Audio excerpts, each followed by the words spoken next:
भागलपुर नगर निगम के सभागार में आज महापौर की अध्यक्षता में वित्तीय वर्ष 2026-27 के बजट को लेकर सामान्य समिति की महत्वपूर्ण बैठक आयोजित की गई।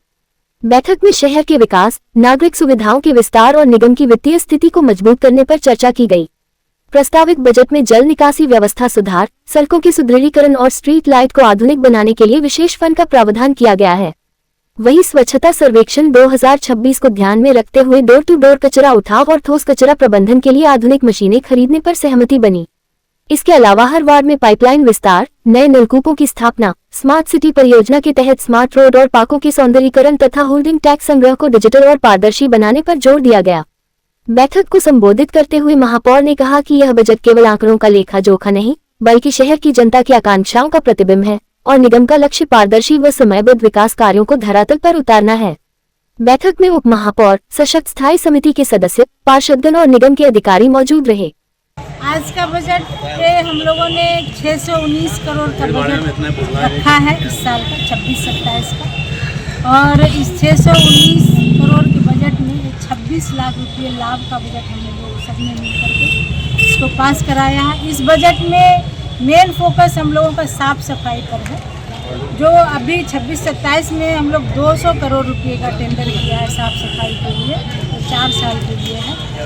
और लाइट पे फोकस है, जल के लिए फोकस है, और जितना रोड, नाला, पुल, पुलिया सब पर फोकस करते हुए, सारे चीज़ों को देखते हुए और बजट का प्रावधान किया गया है कि बेहतर से बेहतर हम लोग जन सुविधा दे सकें। हमारे अपना शहरवासी हैं, उनको हर तरह की सुविधा मिल सके, उस पर फोकस करते हैं। भागलपुर के एकचारी थाना क्षेत्र के एकचारी दियारा में हुए बबलू मंडल हत्याकांड का पुलिस ने खुलासा कर दिया है। इस मामले में पुलिस ने 4 अपराधियों को गिरफ्तार किया है। बताया जा रहा है कि बबलू मंडल खेत में पटवन करने के लिए गए थे।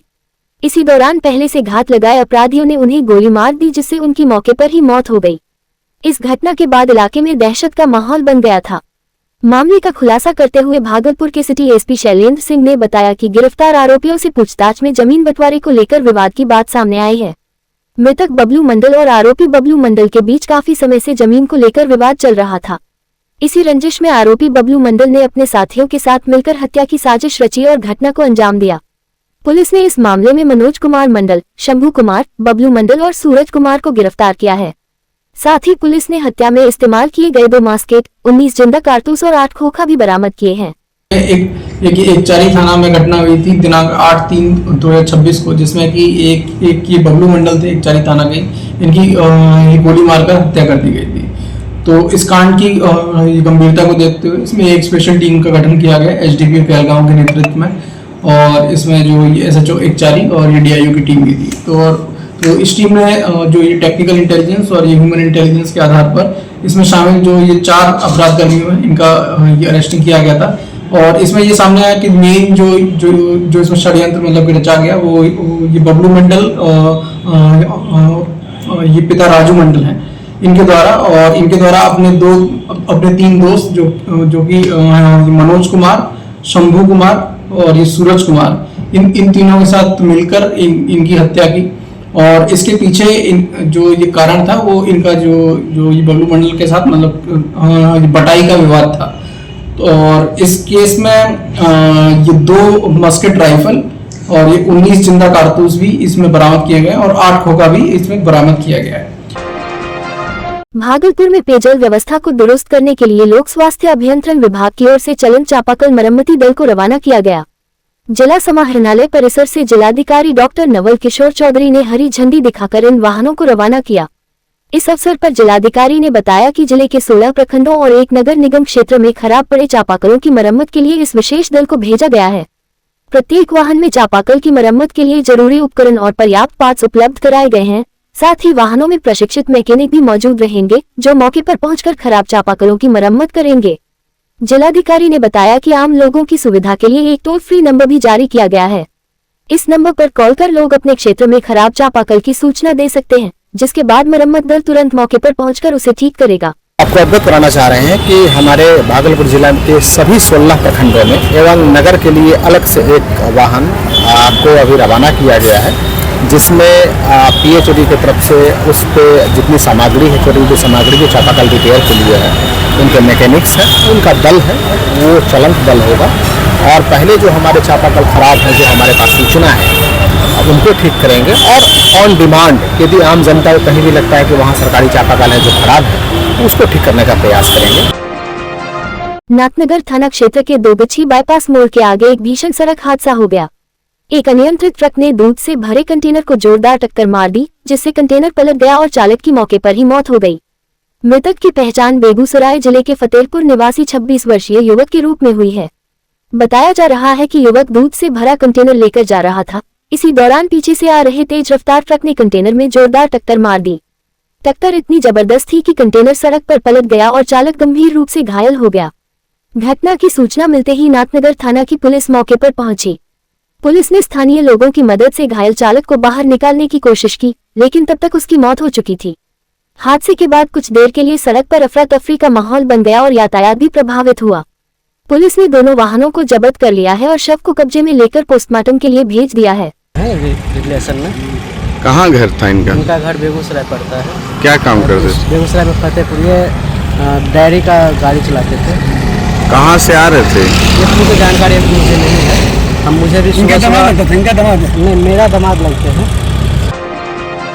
भागलपुर जिले के पीरपेंती थाना क्षेत्र में अपराधियों ने एक बार फिर पुलिस को खुली चुनौती दी है। त्रिमोहन चौक के पास बाइक से जा रहे दो युवकों पर बदमाशों ने गोली चला दी, जिसमें पीछे बैठे युवक को गोली लग गई। गंभीर रूप से घायल युवक को इलाज के लिए मायागंज अस्पताल में भर्ती कराया गया, जहां इलाज के दौरान उसकी मौत हो गई। इस मामले को लेकर सिटी एसपी शैलेंद्र सिंह ने प्रेस वार्ता कर जानकारी दी कि घटना के बाद पुलिस तकनीकी अनुसंधान और उपलब्ध साक्ष्यों के आधार पर जांच कर रही है। जांच के दौरान मृतक ऋषभ झा के दोस्त सौरभ उर्फ मयंक की भूमिका संदिग्ध पाई गई है, जिसकी गहन जांच की जा रही है। सिटी एसपी ने कहा कि पुलिस हर पहलू से मामले की जांच कर रही है और जल्द ही इस हत्याकांड में शामिल वास्तविक अपराधियों की गिरफ्तारी कर ली जाएगी। फिलहाल इस घटना के बाद इलाके में दहशत का माहौल है और पुलिस लगातार छापेमारी में जुटी हुई है। आज दिनांक 10/3/2026 को एक सूचना प्राप्त हुई कि पीरपेंती थाना में एक कोई मतलब दो युवक थे जो कि बाइक पर जा रहे थे और उसमें से एक को फायर आर्म इंजरी थी और उसको मायागंज हॉस्पिटल में भर्ती कराया गया था, जहां पर उसकी इलाज के दौरान मृत्यु हो गई। तो इस घटना को लेकर कई तरीके के बयान सामने आ रहे हैं और इसमें अभी जो भी इंफॉर्मेशन है उसको वेरीफाई कराया जा रहा है। जो ये सौरभ है उसकी भूमिका भी संदिग्ध है और इसके अलावा जो पीओ है उसको भी आइडेंटिफाई किया जा रहा है। तो इसमें अभी इन्वेस्टिगेशन चल रहा है। जैसा आवेदन होगा और जैसे एविडेंसेस आएंगे उसी के आधार पर आगे इसमें एफआईआर दर्ज कर कार्रवाई की जाएगी। भागलपुर के ऐतिहासिक सैंडिस कंपाउंड स्थित मुक्ताकाश स्टेडियम में 3 दिवसीय मंजूषा महोत्सव का भव्य शुभारंभ किया गया। महोत्सव का उद्घाटन जिलाधिकारी डॉक्टर नवल किशोर चौधरी, डीडीसी प्रदीप कुमार और कला संस्कृति पदाधिकारी अंकित रंजन ने संयुक्त रूप से दीप प्रज्वलित कर किया। कार्यक्रम की शुरुआत संगीत संध्या से हुई, जिसमें शहर के कलाकारों ने अपनी शानदार प्रस्तुति से माहौल को संगीतमय बना दिया। वहीं पहले दिन भागलपुर की प्रसिद्ध नाट्य संस्था कृष्णा क्लब द्वारा अन्य क्षेत्र की लोक धरोहर पर आधारित बेहुला विषयरी नाटक का मंचन किया गया, जिसे दर्शकों ने खूब सराहा। नाटक में चांदो सौदागर की भूमिका में निवास चंद्र मोदी, भगवान शिव की भूमिका में अजय अटल, मां मनसा के रूप में संजना कुमारी और बेहुला की भूमिका में माधवी चौधरी ने प्रभावशाली अभिनय से दर्शकों का दिल जीत लिया। इस मौके पर अधिकारियों ने कहा कि ऐसे आयोजनों से अन्य क्षेत्र की पारंपरिक मंजूषा कला और संस्कृति को बढ़ावा मिलता है। वहीं जिलाधिकारी ने शहर वासियों से अधिक संख्या में महोत्सव में शामिल होकर इस लोक कला को प्रोत्साहित करने की अपील की। 3 दिनों तक चलने वाले इस महोत्सव में आगे भी कई सांस्कृतिक कार्यक्रम और लोकनाट्य मंचन आयोजित किए जाएंगे। कला एवं संस्कृति विभाग के दिशा निर्देश में हम लोगों ने मंजूषा महोत्सव आज यहाँ आयोजन किया है। 3 दिवसीय कार्यक्रम है। इसका मुख्य उद्देश्य ये है कि जो हमारे लोकल टैलेंट है उसको प्रमोट किया जाए और मंजूषा आर्ट जो भागलपुर की शान है और भागलपुर की ऐतिहासिक धरोहर है उसको संजो के रखा जाए। तो इसी उद्देश्य के साथ यहाँ पे जिला प्रशासन और कला एवं संस्कृति विभाग के संयुक्त तत्वावधान में हम लोग ये करा रहे हैं और हमें उम्मीद है कि इससे लोकल टैलेंट को बल मिलेगा और मंजूषा को हम लोग संजो के रखें। भागलपुर के पुलिस कप्तान प्रमोद कुमार यादव द्वारा कई थानेदारों का तबादला अन्य थाना में किया गया है। इसको लेकर रविवार को मधुसूदनपुर थाना के पूर्व थानेदार रहे सफदर अली को हबीबपुर थाना अध्यक्ष बनाए जाने पर उनके लिए मधुसूदनपुर थाना परिसर में विदाई समारोह का आयोजन किया गया। इस अवसर पर पंचायत के जनप्रतिनिधियों और सामाजिक लोगों ने पहुंचकर उनके बेहतर कार्यकाल की सराहना की। वहीं इस अवसर पर मधुसूदनपुर के नए थानेदार सुनील कुमार मंडल ने योगदान कर अपनी प्राथमिकता क्राइम कंट्रोल और नशा तस्करों पर जल्द अंकुश लगाकर उनके विरुद्ध कार्रवाई की बात कही है। मौके पर रामपुर खुर्द पंचायत के Gautam Paswan, W Yadav, Arvind Yadav, SI Gopal Paswan, SI Sagar Kumar समेत कई पुलिसकर्मी एवं गणमान्य लोग मौजूद थे। भागलपुर के पीरपेंती बाजार में स्वर्गीय अनुराधा खेतान की पुण्य स्मृति में सेवा एवं सहायता वितरण कार्यक्रम का आयोजन किया गया। इस कार्यक्रम का आयोजन केंद्रीय रेलवे रेल यात्री संघ एवं समस्त खेतान परिवार की ओर से किया गया। कार्यक्रम में गरीब एवं दिव्यांगजनों के बीच सिलाई मशीन, व्हीलचेयर, श्रवण यंत्र तथा वस्त्र का वितरण किया गया। आयोजकों ने बताया कि स्वर्गीय अनुराधा खेतान समाज सेवा के कार्यों में हमेशा आगे रहती थी और जरूरतमंदों की सहायता करना उनका स्वभाव था। उनकी स्मृति को जीवित रखने के उद्देश्य से हर वर्ष इस तरह के सेवा कार्य किए जाएंगे ताकि समाज के जरूरतमंद लोगों तक मदद पहुंचाई जा सके। कार्यक्रम के दौरान बड़ी संख्या में स्थानीय लोग, सामाजिक कार्यकर्ता तथा गणमान्य व्यक्ति मौजूद रहे। सभी ने स्वर्गीय अनुराधा खेतान को श्रद्धांजलि अर्पित करते हुए उनके समाज सेवा के कार्यों को याद किया। कार्यक्रम में जरूरतमंद लोगों को सिलाई मशीन देकर उन्हें आत्मनिर्भर बनने के लिए प्रेरित किया गया। वहीं दिव्यांगजनों को व्हीलचेयर और श्रवण यंत्र देकर उनकी दैनिक जीवन की कठिनाइयों को कम करने का प्रयास किया गया। मौके पर क्या बोलना चाहिए, आज भी अब जब अंतिम समय शरीर में हमारे बीच वो नहीं रही और आज के कार्यक्रम को संपादित करने के लिए पूरा परिवार समाज लगा हुआ है, लेकिन अब भी ये सब कुछ झूठ लगता है, ये लगता नहीं ये सच है।